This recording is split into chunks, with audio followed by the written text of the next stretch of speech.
বাংলার নতুন হেরিটেজ দেখার উদ্দেশ্য নিয়ে আবার আমরা দুই ভাই বেরিয়ে পড়লাম। এই জায়গাটি কলকাতা থেকে মাত্র 60 কিলোমিটার দূরে অবস্থিত। ইউনেস্কো পর্যন্ত অবাক বাংলার এই ঐতিহাসিক স্থাপত্য শিল্প দেখে। ঠিক কি আছে এখানে? এখানে আছে 3টি জমিদার বাড়ি, 2টি বাগান বাড়ি, একটি রাসমন্দির। তাও আমরা বাংলায় অবস্থিত এত ঐতিহাসিক জায়গা চিনি না। তো চলুন ঘুরে আসি সেই জায়গা দিয়ে। তো বন্ধুরা, এসআরডিও ব্লগে সবাইকে জানাই স্বাগত। আমি সোমনাথ আর আমি রাজু। চলে এসেছি আবার একটা নতুন ব্লগ নিয়ে তোমাদের। এই ব্লগটা হতে চলেছে কোথায়? ধান্যকুড়িয়া।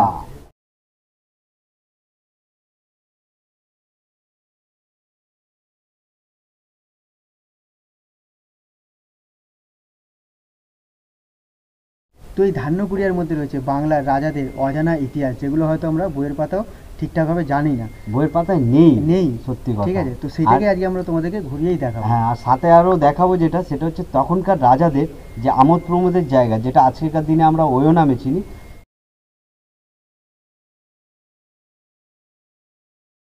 তখনকার রাজাদের যে ওয়ো, সেগুলো তোমাদেরকে ঘুরিয়ে দেখাবো। বাগান বাড়ি যেটা ছিল, বাগান বাড়ি, তখনকার দিন ওটাকে বাগান বাড়ি বলে। হ্যাঁ, তো বেশি লেট করবো না, তো পুরো ইতিহাসটা আমাদের সাথে থাকো, ইতিহাসটা জানতে থাকো আমাদের সাথে। বাংলার এই ইতিহাস, অজানা ইতিহাস কোথায় আছে, কিভাবে আসতে হবে, সম্পূর্ণ ডিটেলস তোমাদেরকে ভিডিওর মধ্যে দিয়ে দেবো। তার জন্য আমাদের সাথে থাকতে হবে। তো চলো, বেশি লেট করবো না, চলো।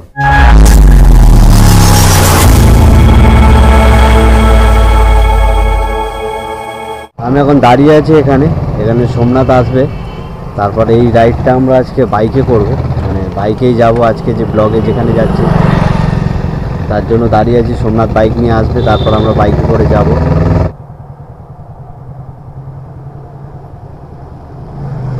সোমনাথ চলে এসছে ভাই, বাইক নিয়ে একদম রেডি হয়ে চলে এসছে। আমরা আজকে যাচ্ছি ধান্যকুড়িয়া। তো অনেকটা রাস্তা আমাদের বাইক নিয়ে যেতে হবে। তো আজকে ট্রেন জানি না, আজকে বাইক জার্নি আমরা করছি। চলো, দেখা হচ্ছে ওইখানে নেবে নাকি? আর রাস্তার মধ্যে দেখা হচ্ছে, একটু কথা হবে, দেখা হচ্ছে একদম লাস্ট নেবেই, ফাইনাল।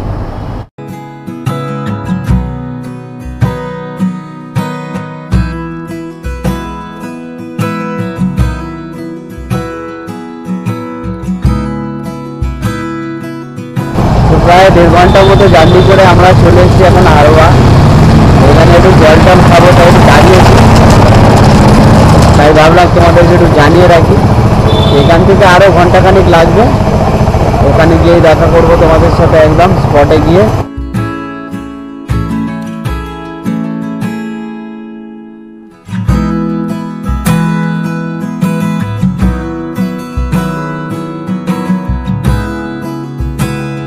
তো 2-2.5 ঘন্টা জার্নি করে আমরা ফাইনালি চলে এসেছি। কোথায় এসেছি? ধান্যকুড়িয়া।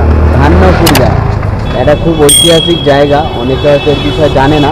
এই জায়গাটা হচ্ছে কলকাতা থেকে মাত্র 2 ঘন্টা 2.5 ঘন্টা ডিস্টেন্সে আছে। খুব সুন্দর একটা 7 কিলোমিটার। হ্যাঁ, খুব সুন্দর একটা টুরিস্ট স্পট। তোমরা একদিন চাইলে এখানে ঘুরে যেতে পারো। তো এই জায়গাটা অনেকে জানে না, অজানা রয়ে গেছে। তো একদিনে ঘোরার জন্য খুব সুন্দর জায়গা। তো আমরা চলে এসেছি আজকে সেরকম একটা ডেস্টিনেশনে। সত্যি কথা, এটা হচ্ছে ওয়ার্ল্ড হেরিটেজের মধ্যে একটা, যার জন্য আমরা এখানে এসেছি তোমাদেরকে জানাবো বলে। এই যে আমার পিছনে তোমরা দেখতে পাচ্ছ, এবার এইটা হচ্ছে প্রথম দুর্গ, যেটা তোমাদেরকে আমরা দেখাচ্ছি। তারপর আরও অনেক কিছু আছে যেগুলো তোমরা ভিডিওর মধ্যে আরও দেখতে পাবে।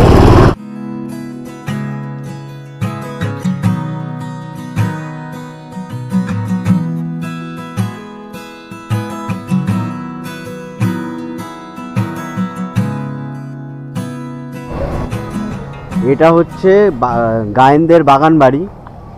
তো এটা যে শৈলীতে তৈরি, এই যে দেখতে পাচ্ছ, এগুলো হচ্ছে ইউরোপিয়ান শৈলীতে তৈরি। উপরে এটা দেখাচ্ছে একটা সিংহকে মারছে একটা ইংরেজ। তো এই দুর্গটা অ্যাকচুয়ালি বানিয়েছিল গায়েনরা তাদের বাগান বাড়ি হিসাবে। আর এই শৈলীটা যেহেতু ইউরোপিয়ান স্টাইলে করা হয়েছিল, কারণ এখানে ব্রিটিশদেরকে একটা খুশি করার ব্যাপার ছিল তখনকার দিনে। ওই যে দূরে দেখতে পাচ্ছ, ওটা হচ্ছে মেন বাগান বাড়িটা, যেটা এখন প্রায় ভগ্নপ্রায় অবস্থায় হয়ে গেছে। প্রায় তার এখন অনেকটাই ঠিকঠাক টিকেটাকে আছে, দেখতে ভালো লাগছে। এটা ওয়ার্ল্ড হেরিটেজে তকমা পেতে চলেছে কিছুদিনের মধ্যে। এইটা যেটা আছে, এটা হচ্ছে গায়েনদের বাগান বাড়ি।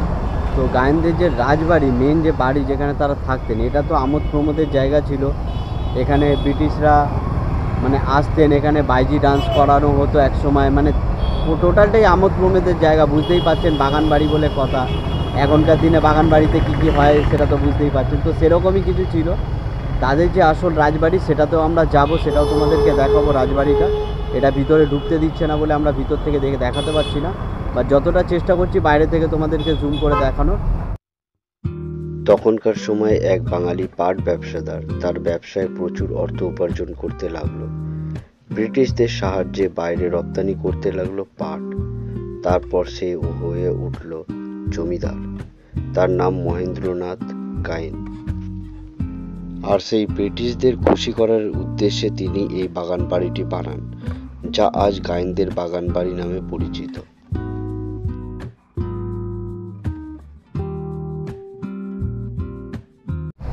এবার আমরা যাব হচ্ছে, সেটা হচ্ছে গায়েনদের রাজবাড়ির দিকে।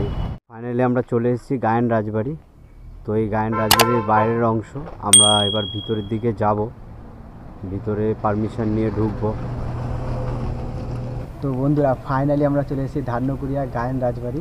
তো দেখতে পাচ্ছ এটা কত সুন্দর এবং বড় রাজবাড়ি। তো কলকাতা থেকে কিছুটা দূরে বসিরহাটের মতন জায়গায় যে এরকম একটা রাজবাড়ি আছে আদৌ অনেকে জানে না। তো তোমরা যারা ঘুরতে আসতে চাও, এরকম টাইপের হেরিটেজ টাইপের জায়গা পছন্দ করো, তো তাদের জন্য একদম বেস্ট জায়গা একদিনের ডেস্টিনেশন হিসাবে। এই হচ্ছে রাজবাড়ির শট, এই হচ্ছে ভিউ। তখনকার দিনে রাজবাড়ির কাজ দেখো কি অপরূপ, কি অসুন্দর, মানে কি সুন্দর, অপূর্ব সুন্দর, অসাধারণ লাগছে রাজবাড়িটা দেখো সত্যি। সামনে এখনও গার্ডেন মেনটেন হয়। এখানে প্রচুর বাংলা বই শুটিং হয়, যে কারণে সবাইকে ঢুকতে দেওয়া হয় না। তো আমরা খুব রিকোয়েস্ট করে ভালোবেসে দাদা আমাদেরকে পারমিশন দিয়েছে বলে আমরা এখানে করতে পারছি, শটটা নিতে পারছি। ঠিক আছে, দেখুন কি সুন্দর গার্ডেনটা সাজানো, সামনেটা অসাধারণ লাগছে, ভিউ খুব সুন্দর লাগছে। পুরো বাগানবাড়ি এপারে একটা মন্দির আছে ছোট্ট।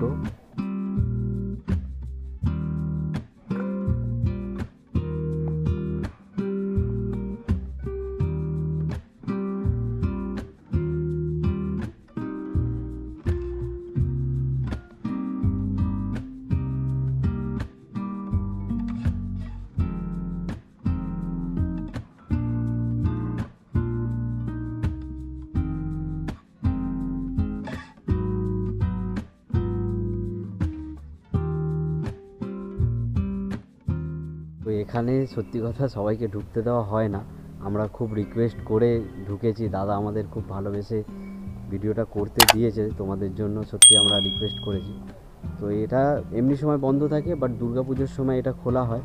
দুর্গাপুজোর 5 দিন এটা সবার জন্য খোলা থাকে। আর এই এলাকায় এই গায়েনদের দুর্গাপুজো বিশাল ফেমাস, বিশাল ফেমাস সত্যি কথা। তো কোনো দিন সুযোগ পেলে চেষ্টা করব দুর্গাপুজোর সময় এসে তোমাদের এই গায়েন বংশের যে দুর্গাপুজো সেটা দেখাবো। এটা একটা আশা নিয়ে রাখলাম, তোমাদেরকে বলেও রাখলাম, জানি না ভবিষ্যতে সেটা পূরণ হবে কি। যদি তোমরা চাও, তোমরা একটু সাপোর্ট করো, তাহলে নিশ্চয়ই পূরণ হবে। আমার ব্যাক সাইডে এই হচ্ছে সেই রাজবাড়ি। সত্যি রাজবাড়ি তো রাজবাড়ি, দেখতেও সেরকম লাগছে, অসাধারণ এই রাজবাড়ি। এর যে ভিতরের অংশ, এই রাজবাড়ির যে মেন এন্ট্রেন্স, এই যে এটা, তো এর ভিতরে দুর্গাপুজো হয়। আমরা এর ভিতর যেতে পারবো না, এর ভিতরে ঢোকার পারমিশন নেই। তো এর ভিতরটা এখন তোমাদেরকে দেখাতে পারবো না। দেখো কি সুন্দর, দুটো পায়রা দু সাইডে বসে আছে, খুব সুন্দর লাগছে। দুটো পিলারের উপর দুটো পায়রা বসে আছে, খুব সুন্দর লাগছে। এই যে দাদা সামনে আমাদের ক্যামেরার সামনে দেখতে পাচ্ছ, তো ইনি এই রাজবাড়িটাকে এত সুন্দরভাবে সাজিয়ে রেখেছে। এনার হাতেই তৈরি এই গার্ডেন, এত সুন্দর গার্ডেনটা। দাদার এমনি নাম কি? আমার নাম তারক রায়। তারক রায়। আচ্ছা দাদা, কতদিন ধরে এখানে আপনি করছেন? মানে দীর্ঘ এই 12 বছর। 12 বছর ধরে আপনি এটা মেনটেন করছেন? 12 বছর। বাহ, 10 থেকে 12 বছর। তো দেখতেই পাচ্ছ গার্ডেনটা খুব সুন্দরভাবে উনি সাজিয়ে রাখেন নিজের হাতে। 10-12 বছর ধরে উনি এটা পুরো মেনটেন করছেন, যে কারণে এই রাজবাড়িটা এখনও এত অপরূপ, এত সুন্দর লাগছে দেখতে। আর রাজবাড়ির পাশেই একদম একটা রাসমঞ্চ আছে, খুব সুন্দর। মানে এর কারুকার্য দেখলে তোমরা সত্যি ফিদা হয়ে যাবে, এত সুন্দর কাজ। তখনকার দিনের সত্যি এদেরকেই বলা হতো রাজমিস্ত্রি, যারা রাজাদের কাজ করত। দেখো এগুলো যত ডেকোরেশন আছে সব হাতে তৈরি হতো তখনকার দিনে। এটা রাজবাড়ির এখনকার সাইডের অবস্থা। এটা পুরো রাজবাড়িটা। বাংলার বুকে এত অপরূপ এত সুন্দর একটা রাজবাড়ি হয়তো হাফ মানুষ জানেইনি না যে এত সুন্দর একটা রাজবাড়ি আমাদের এই পশ্চিমবাংলার মুখে অবস্থিত আছে।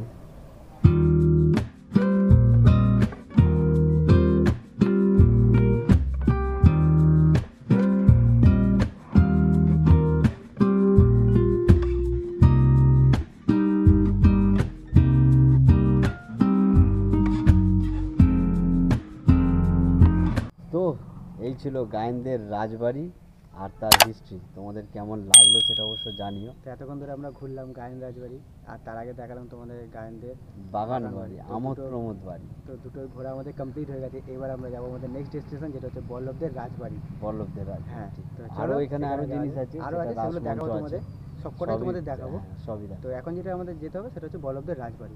তো চলো।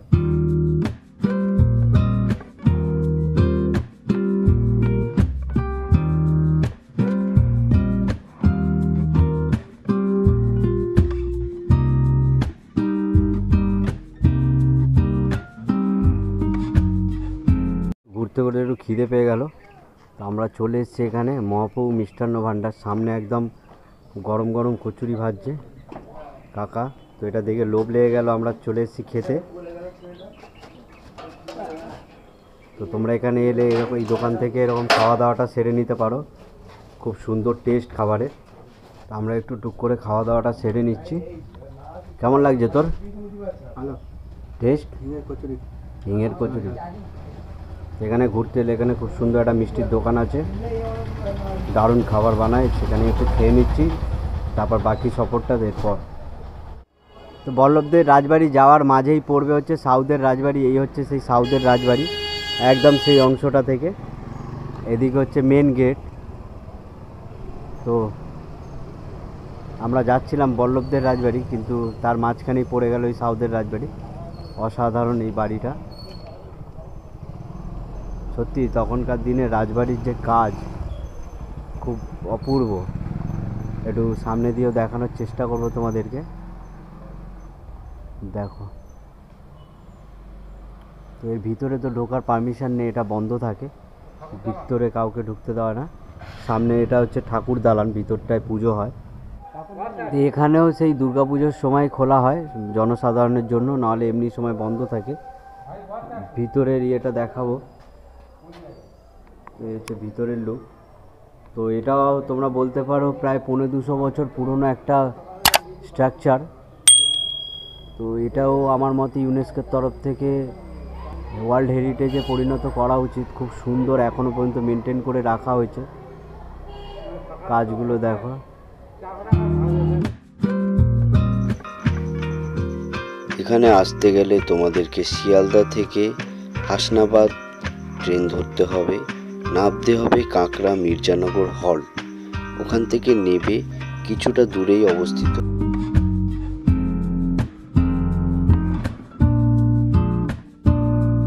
ভিডিওর মধ্যে তোমরা যে সাউবাড়ি দেখে দেখালাম তোমাদেরকে আসল জমিদার, তো সেই তাদেরই জামাই, মানে তার মেয়ের সাথে যে বিয়ে হয়েছিল যে বাড়ির ছেলে, তার বাড়ি হচ্ছে এই বল্লভ বংশ যাকে বলা হচ্ছে সবাই মিলে। এটা হচ্ছে তাদের সেই বাড়ি। খুব সুন্দর, ওয়েল মেনটেন পুরো। সত্যি কথা, দেখে পুরো স্যাটিসফাই লাগছে, প্রচুর স্যাটিসফাইড লাগছে বাড়িটা দেখে।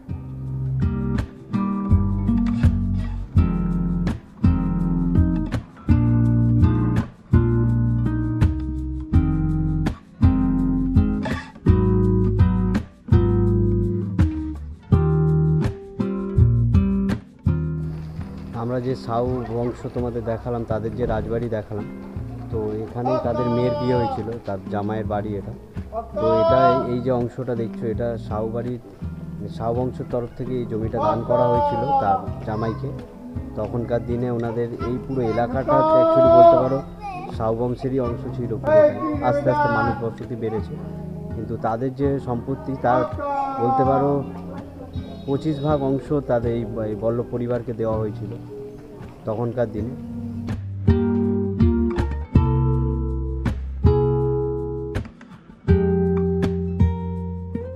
চলে এসেছি আমরা রাসমঞ্চ দেখতে।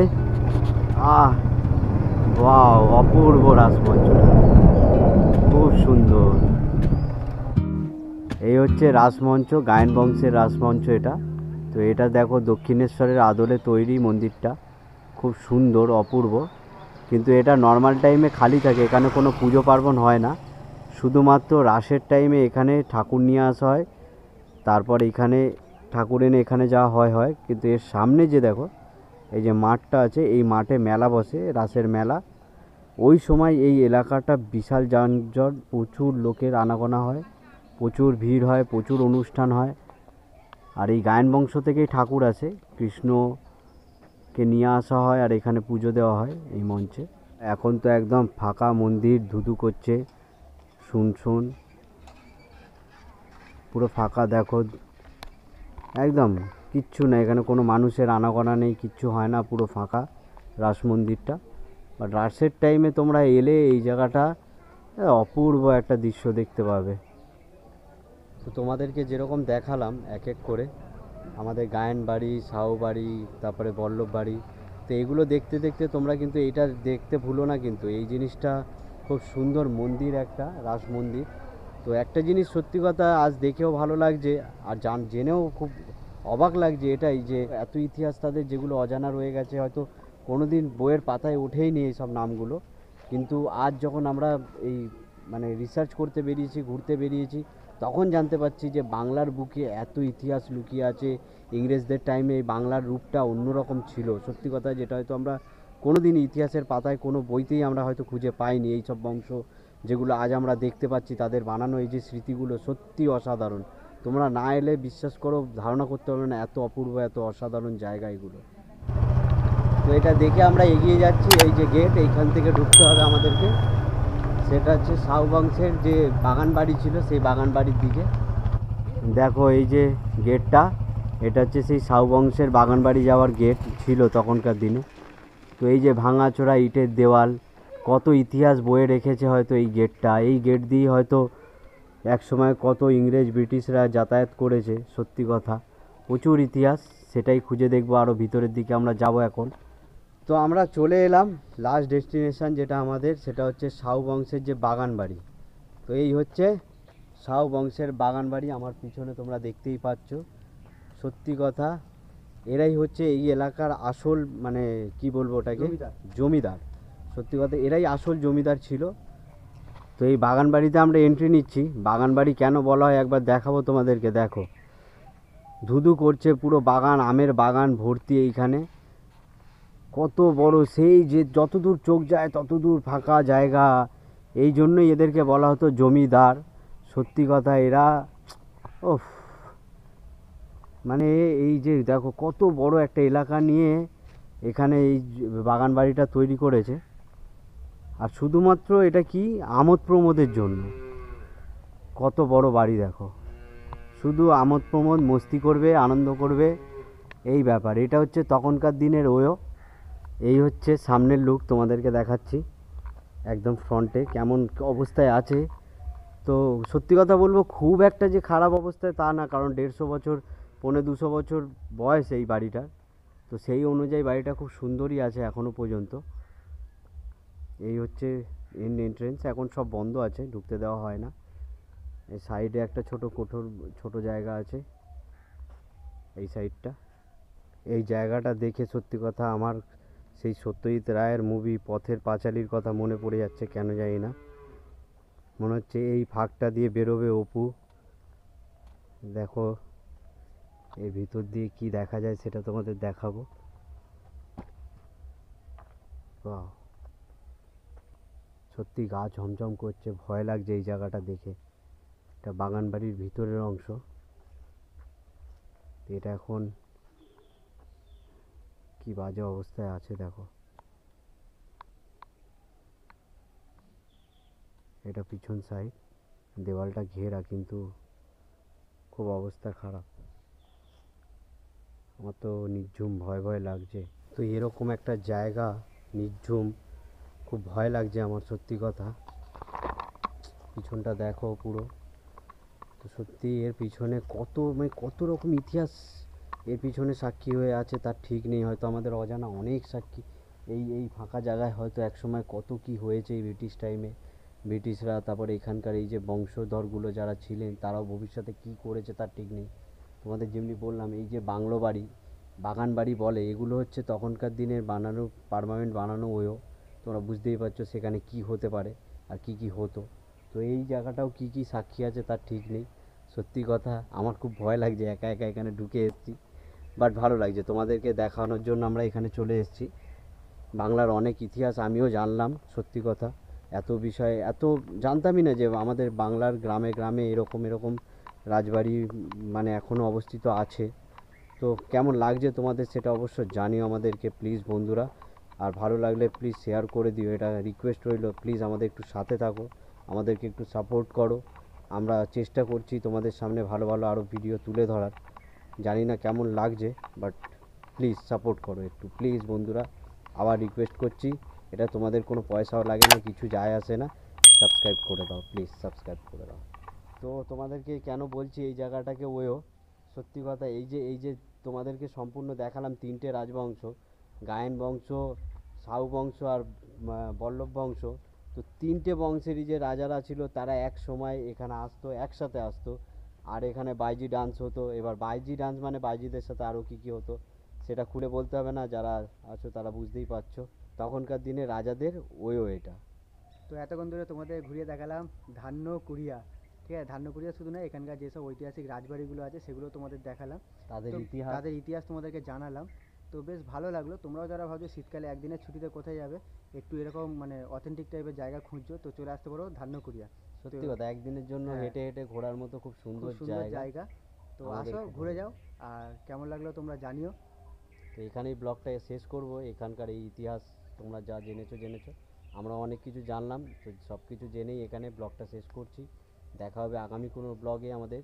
তো ততদিন ভালো থাকুন, সুস্থ থাকুন আর দেখতে থাকুন SR SR blog. Blog. Tata. Tata.